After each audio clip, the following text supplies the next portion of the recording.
Bueno, vamos a comenzar el día de hoy, como les mencionaba ayer que estuvimos trabajando las tablas. Vamos a trabajar dos propiedades que son bastante importantes cuando uno trabaja tablas, y son las propiedades de call span y row span.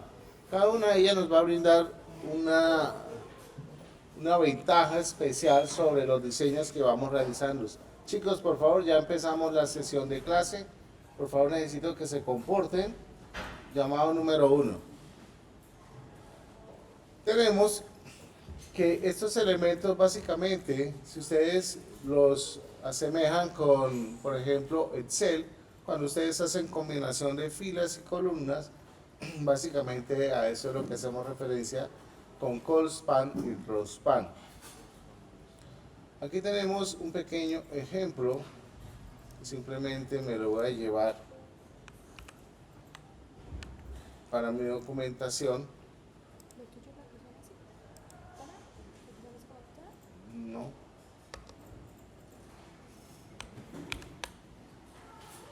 Donde vamos a encontrarnos con lo siguiente.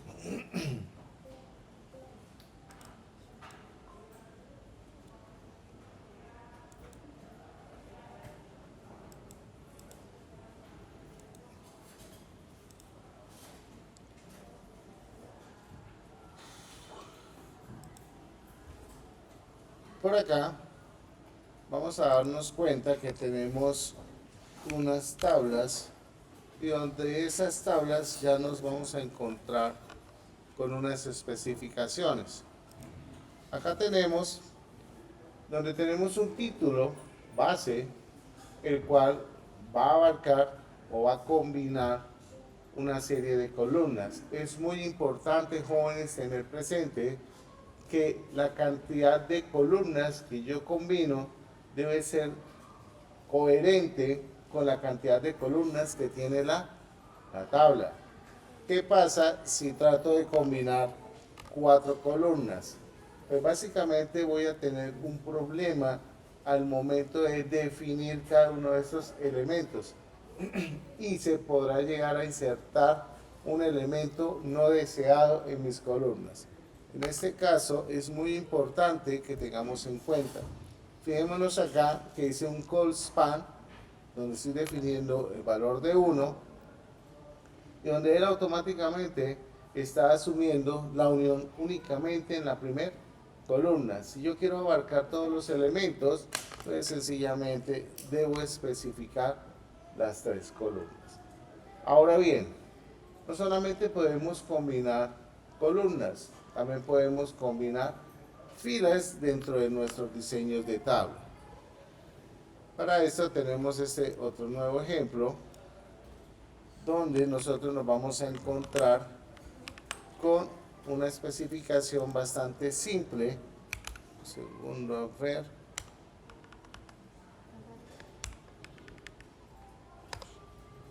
Y acá tenemos esto.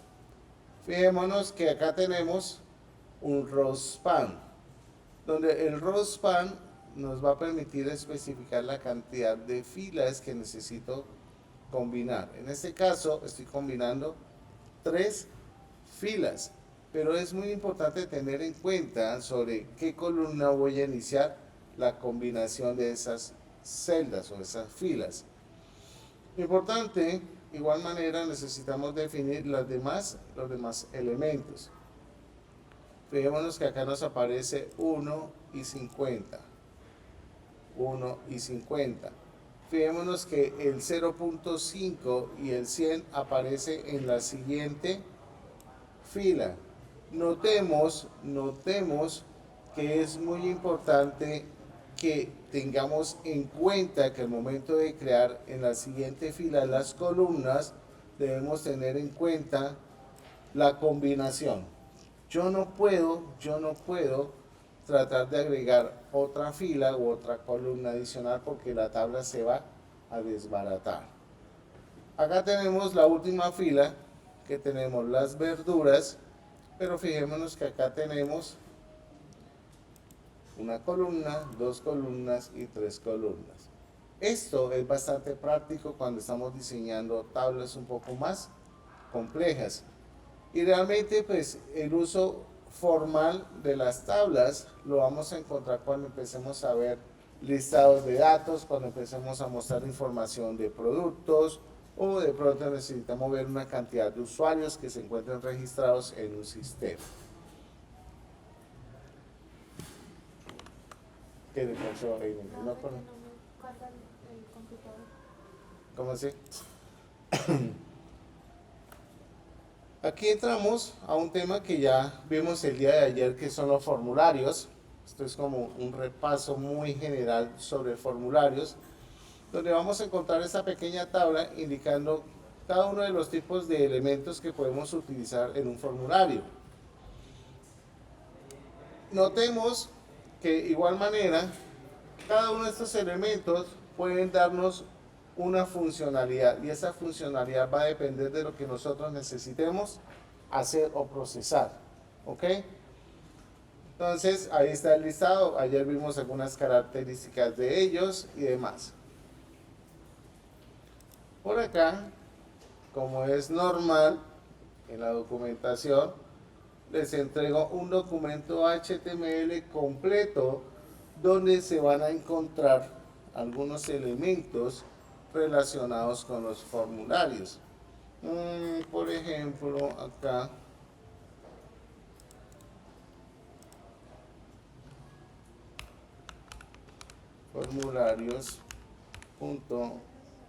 formularios.html.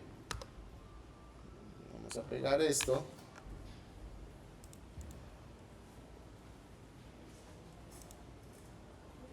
Donde pues acá básicamente lo que estamos observando es que estamos usando. Fíjense que este formulario tiene unos componentes que ayer no vimos. Por ejemplo, tenemos acá unos elementos del mes. ¿Esa? No sé, me imagino. Pero esa semana más llave. ¿Ya tuviste la grabación? De saber talado. Ponemos. ¿No le hiciste este? Sí, mira ya. Yo tengo que ir a buscar la llave.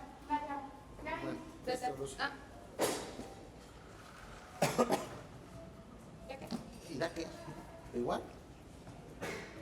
Entonces fijémonos que acá tenemos otros componentes adicionales que no vimos el día de ayer, como este de seleccionar un mes del año. Entonces este mes, acá podemos seleccionar cualquier otro elemento, que es 2027, etcétera. Podemos sacar la de número. Aquí tenemos un slider que es bastante interesante y nos va a permitir especificar, digamos, un valor de acuerdo a un rango determinado. Aquí, por ejemplo, tenemos este señor de teléfono, donde, si ustedes se dan cuenta, podemos especificar un placeholder. Acá tenemos un placeholder indicando qué es lo que necesitamos. Acá, por ejemplo, tenemos también para poder especificar una hora. Entonces podemos tener información relacionada. Entonces son componentes muy importantes a la hora de definir un formulario dentro de nuestros documentos web. Lo único que va a cambiar es el tipo. El tipo. Fijémonos que acá este tipo es de tipo week. Donde ese tipo week me va a permitir a mí poder especificar, pues, una semana completa. Entonces fíjense que son rangos, ¿no? Miren la selección. Sí, eso antes tocaba hacerlo manual. Hoy en día ya pues tenemos una flexibilidad bastante amplia. Fíjense que aquí me dice semana 32 del 2026. Acá nosotros estamos por acá en julio, creo que estamos acá. Si le damos clic, estamos en la semana 28 del 2026. Entonces fijémonos que acá podemos obtener información de la semana. Aquí ya pues esta información la vimos el día de ayer. Aquí podemos seleccionar tanto la fecha como la hora. Entonces fíjense que tenemos componentes que son muy completos dentro de HTML5. ¿Ok? Bien. Nosotros tenemos una característica muy importante dentro de los formularios y es que nosotros podemos hacer agrupamientos de elementos usando el field set. Básicamente el field set es un contenedor para formularios en el cual puedo tener elementos segmentados. Por ejemplo, tenemos un field set donde voy a tener exclusivamente la información del usuario. Entonces, fíjense que aquí tengo un atributo llamado leyenda. Vamos a ver esto para que funcione y cómo lo aplicamos nosotros en un formulario. Vamos a darle aquí un control C y vengo para acá. Esto lo voy a borrar. Ustedes lo tienen allá en la documentación. Entonces, fijémonos que, uy, bueno, aquí pegó basura, pero bueno, ¿qué carajos? Fíjense que la leyenda es el título que va a tener el cuadro que agrupa todos los componentes, ¿ok? A ver. Uy. Miren esto. Estos son caracteres especiales que se pegan cuando uno copia y pega. A veces puede suceder eso cuando uno no mantiene un formato. Vamos a mirar acá. Tan raro porque aquí está en formato HTML. Voy a darle control A. A ver si me respeta este señor o si definitivamente no me está haciendo el copiado bien. Listo. Ahí quedó. Si ven que ya no tengo los espacios en blanco. Entonces es muy importante que cuando ustedes copien y peguen un texto, sobre todo el código fuente, por favor es muy importante que tengan presente porque a veces se incrustan caracteres invisibles. Y esos caracteres invisibles hacen que nuestros programas no se ejecuten. Y créanme que eso es lo más difícil de encontrar en la programación. Entonces ustedes deben ser muy eficientes en ese tema. Y por ejemplo en Windows, ¿cómo detecta uno eso en Windows? Normalmente uno abre el bloc de notas y pega el contenido. Y el bloc de notas sí le muestra todos los caracteres invisibles que se están pegando.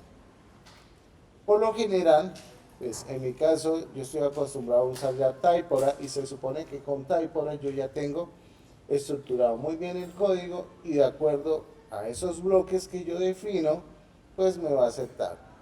Por ejemplo, yo a ustedes les pasé un documento PDF de todo esto. Tienen que tener muchísimo cuidado cuando copien de ese PDF, porque cuando copien del PDF puede ser que el formato PDF les incruste los espacios. Entonces hay que tener muchísimo cuidado. Entonces, el field set lo que me va a hacer acá es colocar un título de leyenda al marco de agrupamiento. Bien. Tenemos concepto de validación de formularios. Pues por lo general los formularios siempre se van a validar de forma automática. Y eso lo tiene por defecto HTML5, que nosotros podemos validarlo. Sí, claro, podemos validarlo. ¿Cómo podemos validarlo? Pues colocando ciertos elementos. Por ejemplo, el requerido. Cuando colocamos esa expresión o ese atributo del requerido, él automáticamente nos va a validar de que este elemento llamado nombre tiene que ser obligatorio. Cuando le coloco este atributo de longitud mínima y longitud máxima, se debe cumplir una validación donde yo no puedo escribir un nombre que sea de un carácter, por ejemplo.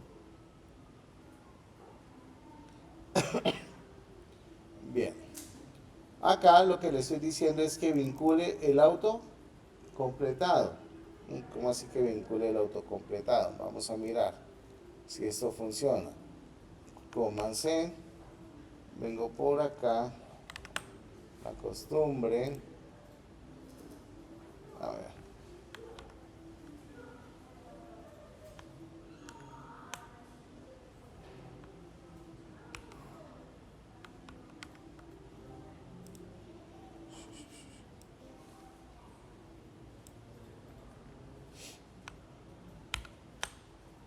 Acá lo tenemos. Creo que todo es muy diseño, ¿no? O sea, muy- Sí, acá es, digamos que la lógica fuerte es en JavaScript. Ok. Aquí es un poco más como de vista, cómo se ve, cómo aplicamos estilos, que hacerlo ver bonito, etcétera. Entonces, por ejemplo, acá yo le puedo decir acá Jolver y yo le digo crear cuenta. Entonces, fíjate que me dice acá completa este campo. ¿Por qué? Porque está requerido. ¿Ok? Entonces yo le digo acá, me dice, oiga, tiene que incluir el arroba. ¿Por qué? Porque es que el arroba pertenece a las direcciones. Ah, ok. Entonces vengo por acá. Ah, me dice ingresa el texto después del arroba. La dirección está incompleta. Entonces acá yo le digo Gmail. Punto. Fíjese que ya el punto .com ya no me lo va a validar. ¿Ok? Porque se supone Y la gente que, tiene que ponerlo. se supone.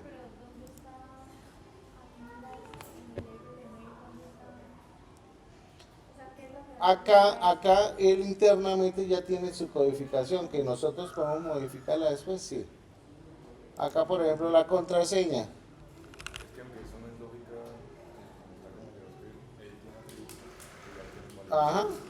Aquí también le tiene atributos. Digamos que esa es una de las ventajas que nos da HTML, que ya no necesitamos entrar a JavaScript para hacerlo, que podemos usar JavaScript para modificar los mensajes que queremos que aparezcan, sí, claro que sí. Entonces acá yo le doy play, aquí me dice tienes que coincidir con el formato. Entonces el formato debe coincidir con X cosa. Entonces fíjense cómo nosotros podemos hacer para validaciones. Aquí por ejemplo, le estamos diciendo que el patrón debe ser esto, que puede contener caracteres mayúsculas, caracteres no alfabéticos, alfabéticos, etcétera. Acá me está dando un error porque posiblemente yo estoy escribiendo mal los parámetros. Vamos a mirar. Ah, se supone acá que ya estoy colocando otros parámetros adicionales. Mínimo 8. Estos son, a ver,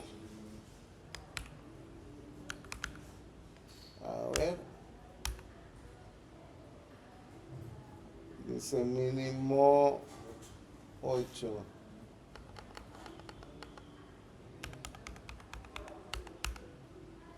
¿Tampoco?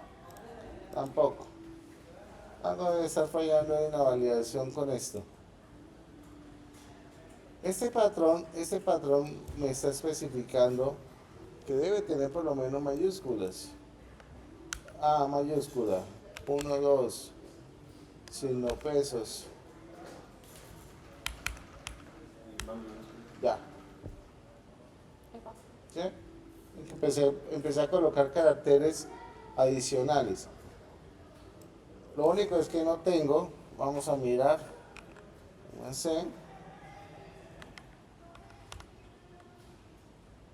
vamos a mirar acá, epa, ¿cómo ven?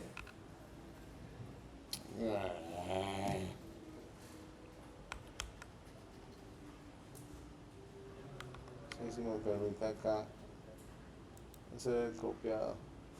No me permite copiar el password. Bueno, no pasa nada. Incluso yo podría entrar al modo depuración y podría ver el contenido del HTML, el editor. Debe haber un atributo que permita visualizar la contraseña. Sí, claro que sí, uno lo podría hacer. Aquí, por ejemplo, están los elementos, están los formularios. ¿Sí, ya no? Ah, le dio clic acá. Clic derecho y le dije inspeccionar. Ah, ok. Entonces, por acá están los atributos. Ahí está lo que se vaya, ¿no? Aquí está la contraseña. Acá, vamos a ver si de pronto la podemos visualizar acá, pero al parecer la tiene guardada, no la está mostrando. O sea que la seguridad que nos está dando acá es bastante completa, porque no nos va a dejar ver la contraseña acá. Que yo puedo implementar lo que dice el compañero, una máscara para poder activar, mostrar y ocultar los textos, sí lo puedo hacer. ¿Ok? Bueno.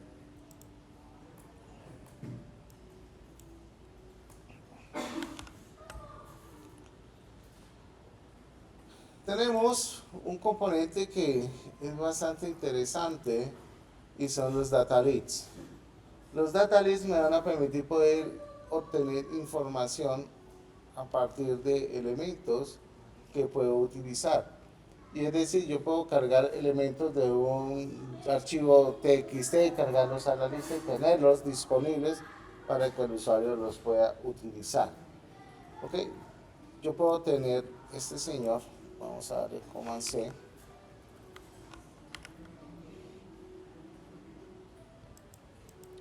Voy a pegarlo aquí por fuera. Y aquí tenemos la lista. Tenemos Colombia, México. Esas son las listas desplegables. Yo puedo tener un agrupamiento, yo puedo tener un agrupamiento, comando C, por acá. Entonces, fíjense que acá tenemos lo siguiente. Tenemos un select donde tenemos un option group que es para crear agrupamientos, ¿ok?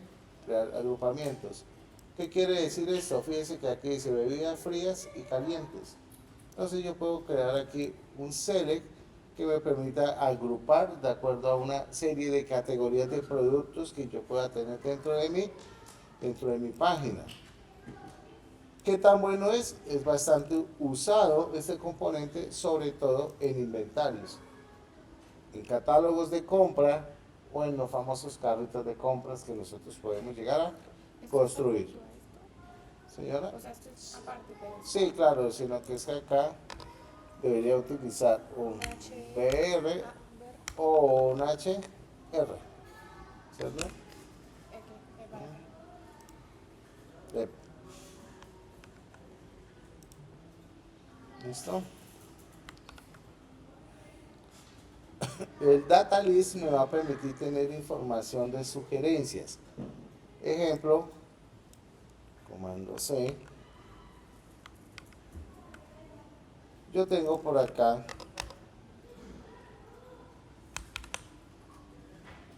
fruta favorita. Voy a colocar un BR. Vamos a ver si esto funciona. ¿Dónde está? Este teclado. Por 2. Eso. Entonces, aquí tengo fruta favorita. Si yo le doy clic acá, no aparece. Pero entonces, si yo escribo B, debería completarme la información. Esta vaina. Entonces acá le estoy diciendo, ¿qué pasa, mano? Acá lo que hago es asociar una lista, una prelista, e indicar acá en la opción de las listas que voy a utilizar. Importante, recordemos que el ID debe ser único, eso siempre se debe mantener. La lista o el valor que yo asocio a la lista va a depender del ID del data lead. ¿Qué pasa? Me van a poner a hacer lo que a mí más me gusta, ¿Qué? exponer.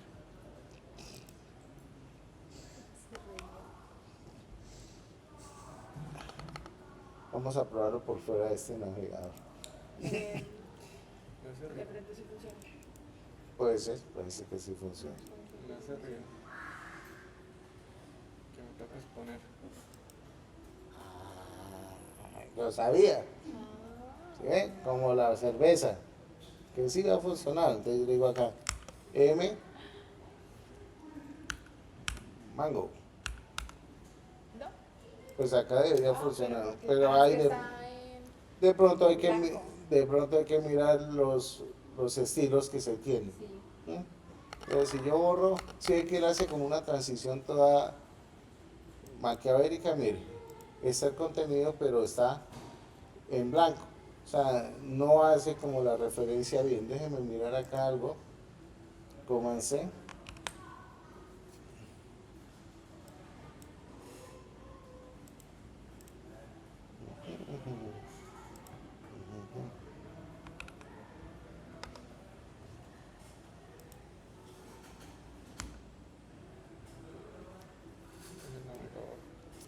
Es el navegador de nuestro amigo Mac. Digo acá, Safari. sí, Mango. Entonces fíjense que ahí sí me lo muestra.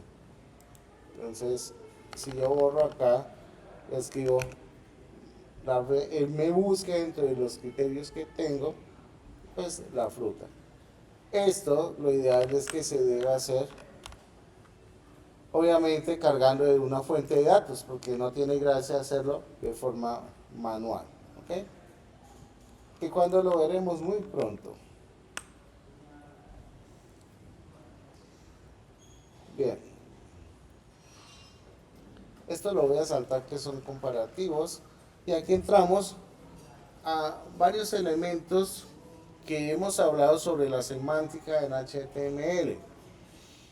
Nosotros por lo general casi nunca utilizamos etiquetas semánticas, pero deberíamos utilizarlas, porque eso nos va a ayudar a definir una estructura adecuada dentro de nuestro documento web.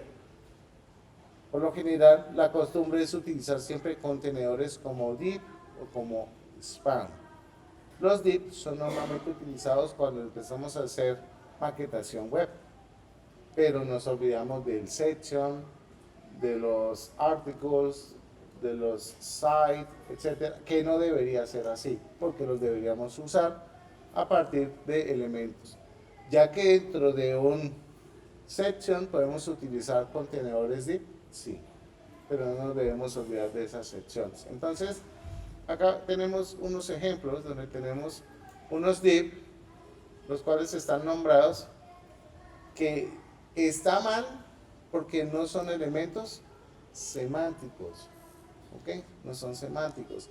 Pero si yo quisiera hacer las cosas muy bien elaboradas o que mi página tuviera un impacto de visualización, ya sea que se pueda encontrar de una manera más fácil por los motores de búsqueda e incluso por los SEO, entonces podríamos hacerlo de manera semántica, donde tenemos un header, que es el encabezado donde vamos a poner nuestro título, donde nuestro nav me va a representar la barra de navegación, donde el main me va a representar la estructura principal de mi documento y el footer me va a representar el pie de página. Señora. ¿Qué es semántico como tal? Semánticos son aquellas etiquetas que son ricas dentro del contenido HTML, que pueden ser interpretadas por elementos activos en hardware, como una pantalla táctil, como una pantalla de acceso para personas con discapacidad visual, por ejemplo. Ok. Dentro de las principales etiquetas semánticas tenemos el header, el nav, el main, el section, el article, el aside, el footer, el H1. Fíjense que aquí aparece una, el figure. Realmente ya no deberíamos utilizar el image, sino semánticamente es mejor el figure. Sino que pues uno tradicionalmente utiliza y se acostumbra a utilizar el image. ¿Listo? Dice, disculpe, usted había hablado de sí, o sea que cuando uno trabaja semántico, el navegador lo interpreta mejor. Mejor. Y los motores encuentran más fácil la página y es más amigable que no semántico. ¿Y tú trabajas semántico? Algunos sitios los trabajos semánticos, otros me da como pereza. Pero uno debería acostumbrarse a utilizar estos elementos. ¿Laborar en semántico es más largo? No, lo que pasa es que a veces se le olvida a uno y uno se emociona. Ah, ok.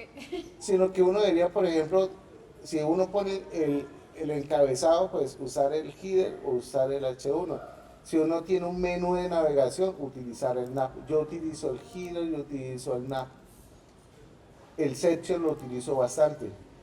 El main casi no lo utilizo, pero uno debería utilizarlo para indicarle al navegador que todo lo que está dentro del main es mi página principal, es el contenido principal.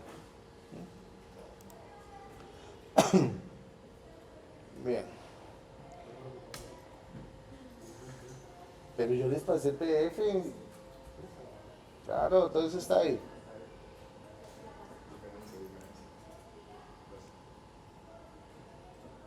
No me pida que le pase un pantallazo porque todavía me cuesta trabajo. Ay, es súper fácil. No, sí, pero Ay, es súper me fácil. enreda todavía Pero no, las lo que combinaciones. pasa es que lo mamón es que no se puede copiar y pegar. Yo no escribo eso. Yo No. es que toque el archivo y subirla. ¿Qué estrés? ¿Cuáles son las ventajas del HTML semántico? Lo que hemos hablado, accesibilidad. Importante. Lectores de pantalla entienden la estructura, útil para personas con discapacidad. Por ejemplo, las páginas web, los sitios web del gobierno tienen que ser 100% accesibles para cualquier público. ¿Sí? Que no sé si lo hace. Es útil para el posicionamiento web, para el tema de SEO. Buscadores interpretan mejor el contenido. ¿Ok? Mantenibilidad, el código es mucho más claro y fácil de entender. Y está dentro de las buenas prácticas y está alineado dentro de los estándares de quién, de la W3C. Este señor es el consorcio que se encarga de establecer el estándar a nivel de desarrollo web para que la gente utilice digamos el mismo lenguaje y no empiece que ay no, que es Chrome, entonces las páginas que hagan para Chrome tienen que estar usando este lenguaje. Ay no, que es para Firefox, entonces no. Este señor dice, me da pena, pero el estándar del lenguaje es este, para todos los navegadores. Y si quieren que su navegador tenga soporte en lo que hacen los desarrolladores, sigan los estándares. Aquí pues tenemos un pequeño ejemplo, fijémonos acá. Tenemos un encabezado. Fíjese que el encabezado acá, bello y hermoso, tiene dentro de él un H1 que también es semántico, donde tiene aquí un nav donde se especifica el menú de navegación, donde tenemos el main que está definiendo el cuerpo principal, ¿cierto?, de mi página, donde tenemos los articles, un artículo, y dentro de ese artículo tenemos los H2. Fíjense cómo podemos estructurar nuestra página. Incluso yo podría decir que en lugar del main puedo tener un section y está bien, no está mal. Tenemos una site y tenemos un footer. Vamos a copiarnos esto.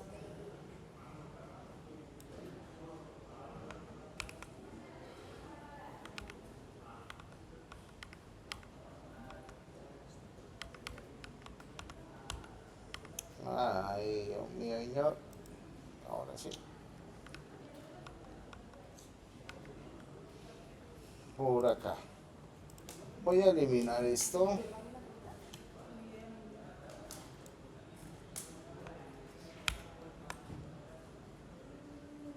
Entonces, por acá.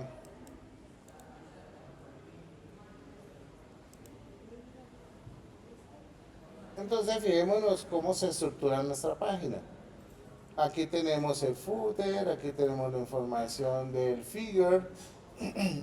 Pues aquí el figure nos va a dar error. Fíjese que dentro del figure va ¿qué? El IMG, ¿no? Entonces aquí decimos que está dentro de media. Ah, pero ya lo pusiste. ¿Pero ya lo pusiste? Pues vamos a ver la que tenemos ahí. Acá. Está un poquito grande nuestra imagen. Wait. Entonces aquí podemos utilizar el famoso width 100%, ¿no? para poder especificar un tamaño chiquitito. en píxeles, 300 píxeles, ¿sí? Que lo ideal es que sea acá 30% del tamaño. Fíjese, usted dice, uy, pero venga, ¿cómo así?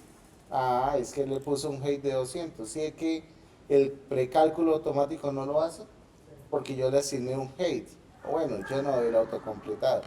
Pero vengo y le digo acá, venga, qué pena, pero no.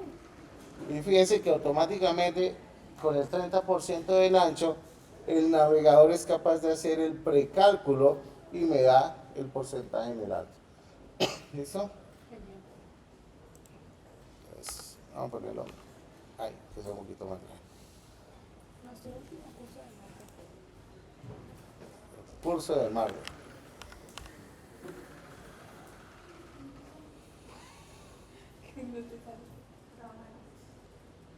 Bien. Entonces, nosotros tenemos pues nuestros contenidos principales, nuestro NAP, y está basado en varios elementos.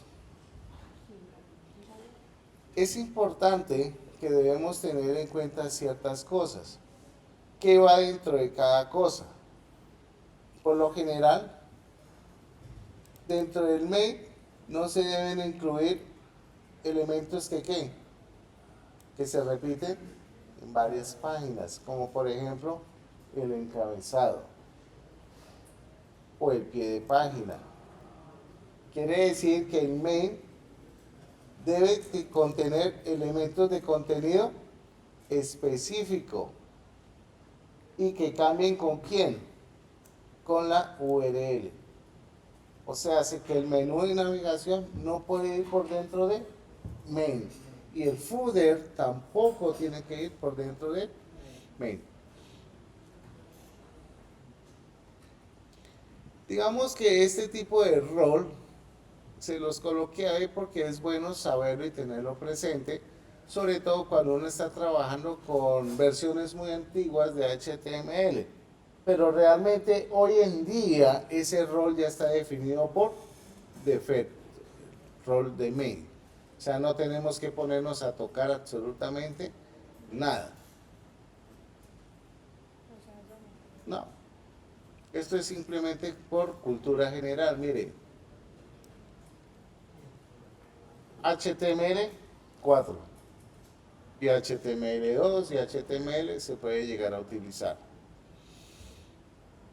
Luego venimos con los Anchor, que es un tema muy importante a nivel de desarrollo web, el cual nos va a permitir poder establecer enlaces de navegación, donde esos enlaces de navegación nos van a permitir ir de una página a otra, ir de mi página a un sitio externo o navegar dentro del mismo documento web. ¿Okay? En este caso, los Anchor o los elementos de navegación internos son conocidos como los bookmarks. ¿Okay? Los bookmarks. Por ejemplo, tenemos acá un enlace externo, donde yo le estoy especificando que puede visitar esta dirección URL.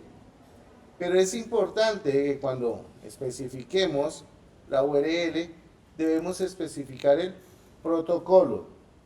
Tenemos protocolo HTTP, HTTPS, que son dos muy utilizados hoy en día en la web.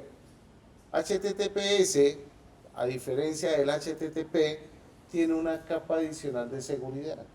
Y normalmente es la que se utiliza cuando hacemos transacciones electrónicas, cuando hacemos una compra, cuando entramos de manera muy amena a Temu y quieren comprar allá, pues tiene que ser HTTPS.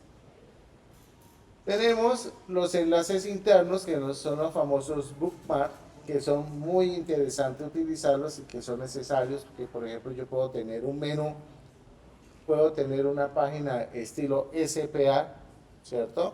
Y que el menú yo le doy clic arriba y se desplace automáticamente hacia donde está el contenido. Esos son los bookmarks. Para esto se definen, en este caso estoy definiendo una sección, donde esa sección le puse como ID contacto le puse un H2 y le puse un párrafo con un correo electrónico. ¿Qué quiere decir? Que cuando el usuario, vamos a colocar por acá, vamos a mirar, comando C,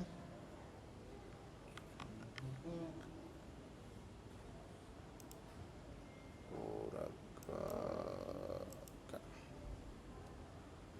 vámonos por acá. Chup.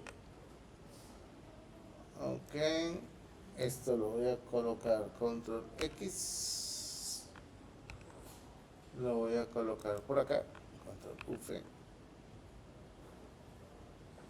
mira contacto, y acá le voy a colocar BR, algo muy normal para que funcione. ¿Listo? Puse 100 BRs, pues para que eso se desplazara bien al fondo. Y que cuando yo le dé clic, Profe, ¿y no hay otra manera? vaya, ¿para qué? Para colocar datos verdes. No, sino que acá lo hice porque no tenemos más contenido en la página. Listo. Sí, porque no tenemos más contenido en la página. Entonces fíjense que le doy clic y él automáticamente se desplaza a donde está el bookmark. Esa es la navegación interna que nosotros podemos utilizar en nuestro sitio. Y esto es muy utilizado hoy en día.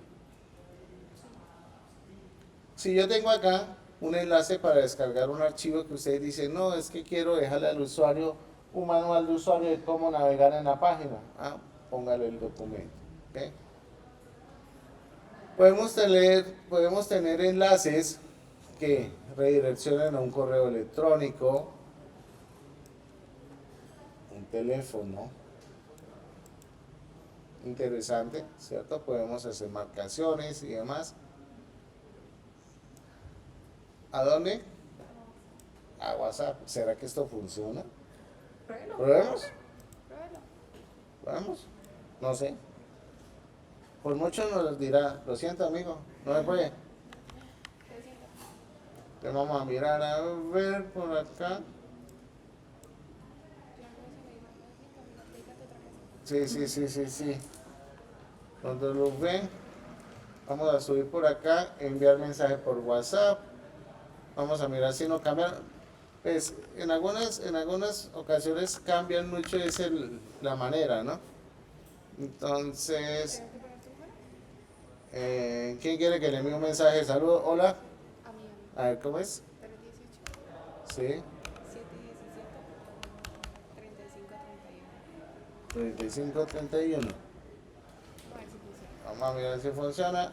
O me dice, Entonces, fíjense que me dice, no quiero Continuar. aplicación web. Hay que actualizar. Toca. Sí. No, abrir la aplicación. Bueno, pero sí Pero nos sí dimos funciona. cuenta que funciona. Sí nos dimos cuenta que funciona. O sea, no perdimos como la hechura. Todavía está funcionando esa manera de hacer. Vamos a hacerlo de otra forma, a ver si de pronto acá, abriéndolo desde acá. Chum. Entonces, permitir. Ajá. Acá. Epa. Chum. Ahí está. Hola, te digo acá. Hola. Y envía. ¿Sí? Entonces, ahí ya. ¿Me va el sticker? Ahí está el sticker en el video. Para que lo recuerden. Esa es la prueba con WhatsApp. ¿Listo? Acá cerremos esto. Perfecto. Entonces, hay enlaces donde podemos enviar información. Bien, sigamos avanzando acá. Y tenemos el div y el span. Son dos elementos muy importantes en el diseño web. Estos dos elementos nos van a servir como contenedores. Hay algo muy importante y es que el div me va a permitir tener múltiples elementos. El span solamente uno nada más. O sea, hace que si ustedes quieren agrupar varios, usen div. El span es para algo muy, muy puntual. ¿Ok? Importancia del div, agrupación de elementos, nos va a permitir ayudar o nos va a ayudar al concepto de la estructura y layout. Cuando hablamos de un layout, estamos hablando de la diagramación de nuestro sitio. Y esto es muy importante cuando ustedes empiezan a trabajar todo el tema del responsive design. El span se utiliza normalmente para resaltar un texto dentro de una línea, manipular CSS, es decir, yo tengo algo muy característico y le quiero aplicar un CSS y lo quiero mantener bonito, bello y hermoso, sí, claro. Entonces utilizo un span y demás. O sea, ahí se utiliza algo de CSS dentro de HTML. Sí, claro. Nos llegamos aquí a unas etiquetas especiales de HTML5. Ustedes dirán, pero profe, ¿por qué está avanzando tan rápido? Porque nos toca. Sí, ya me ¿Sí? El tema de hoy especial es CSS, pero esto es muy importante para que ustedes lo tengan presente para que diseñen los trabajos que vienen en un futuro no muy lejano. Entonces tenemos la etiqueta de video, donde ya la vimos, que la utilizamos normalmente para poder incrustar un video dentro de nuestro documento HTML.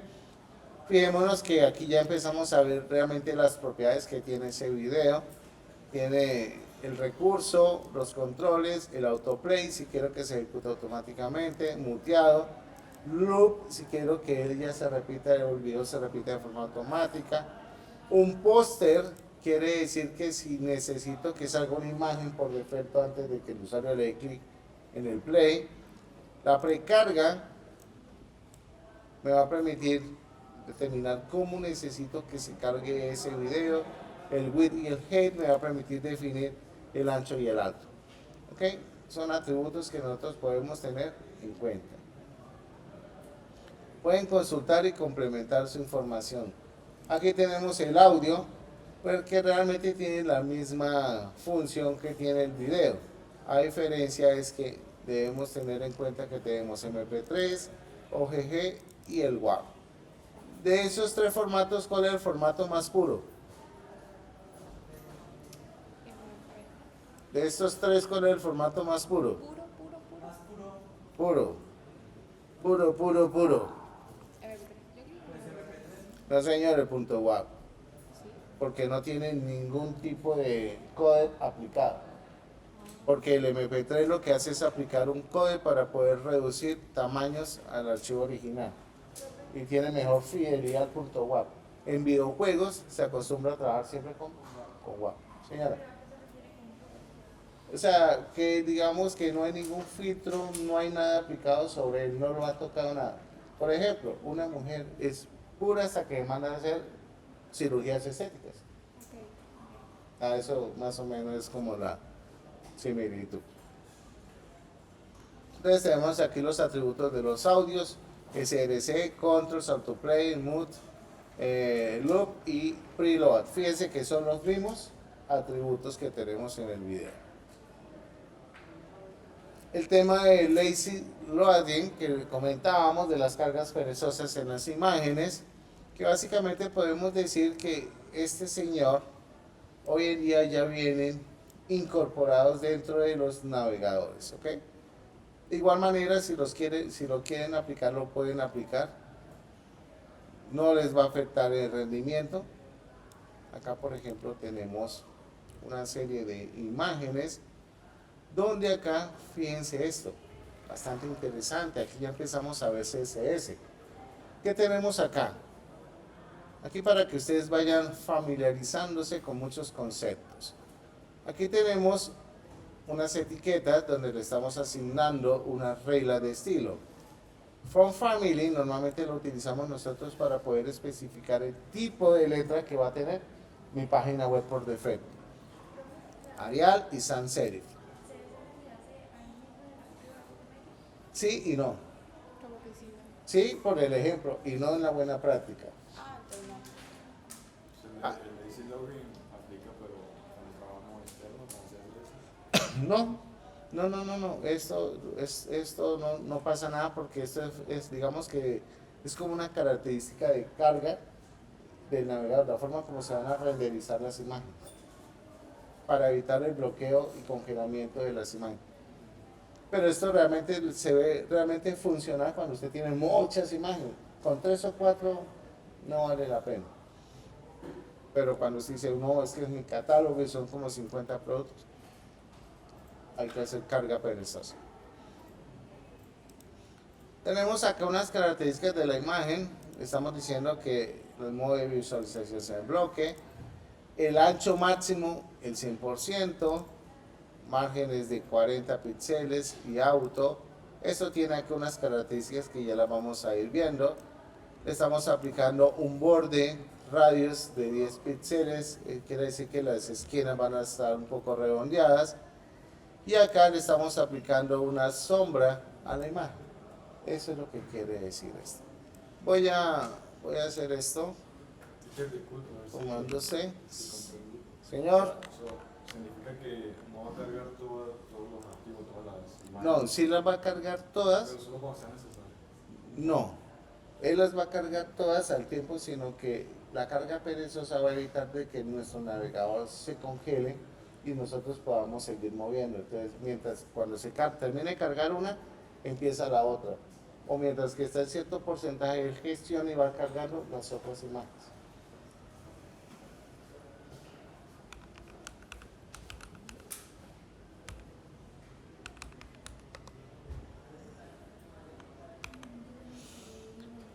A ver, vamos a hacer lo siguiente por acá. Y una vez que se come, ¿Ah? saber que dos imágenes cargan.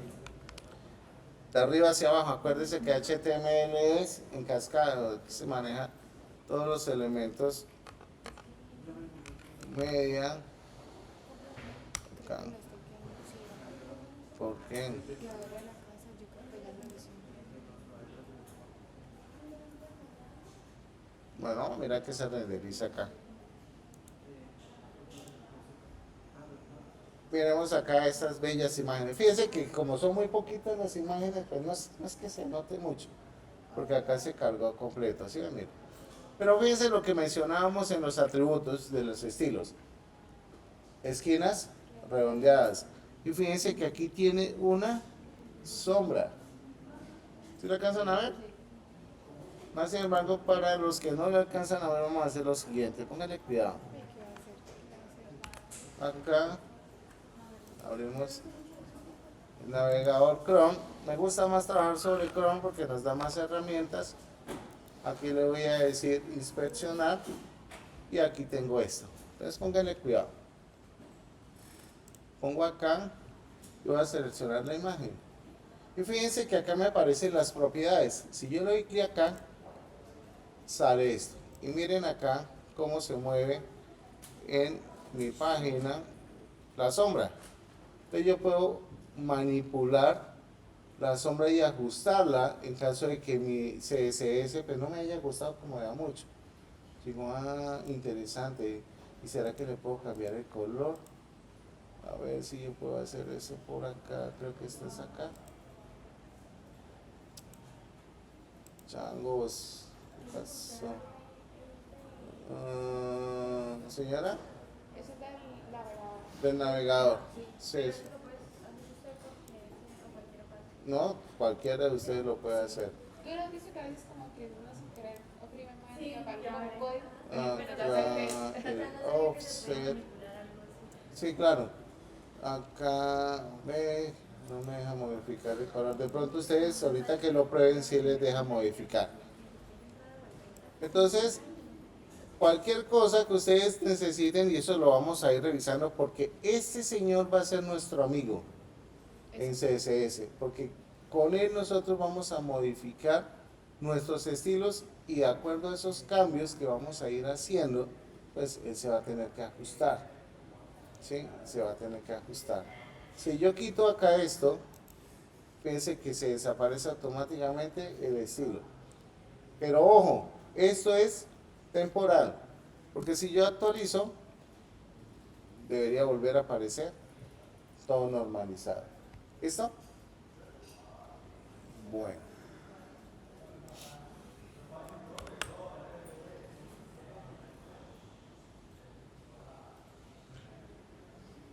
Un tema bastante interesante son los modales o los diálogos en HTML.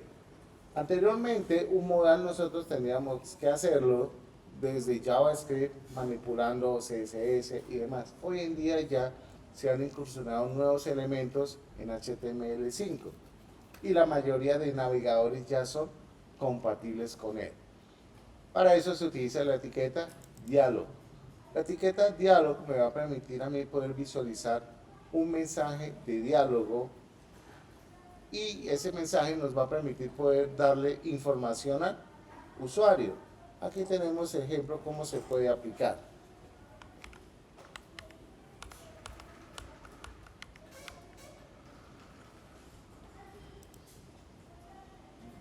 Vamos a colocarlo por acá. Voy a colocar acá un archivo diálogos.html. Entonces acá le doy control V y acá básicamente podemos formatear el documento y aquí en diálogos le doy clic derecho y le digo abrir el navegador. Entonces si le doy clic acá sale un diálogo que es esta ventanita adicional. Este es un cuadro de diálogo simple. Si yo le doy clic por fuera no voy a poder cerrarlo hasta que yo no le dé clic acá. Esos son los diálogos y son muy importantes, sobre todo cuando nosotros mostremos información. ¿Cómo funciona? El diálogo tiene un ID donde nosotros podemos colocar el contenido. Ese contenido puede ser un formulario, puede ser lo que nosotros necesitemos. ¿Ok? Aquí tenemos un evento que es el evento onClick. El evento onClick se dispara cuando el usuario presiona sobre el botón. ¿Qué le estamos diciendo? Por favor, cierre el diálogo. Acá tenemos el botón que nos va a permitir abrir el diálogo, donde estoy programando el evento onClick y le estoy diciendo, oiga, del documento vaya, obtenga el elemento llamado mi diálogo y haga un punto show modal, es decir, muéstrelo. Por eso es que cuando le doy clic sobre el botón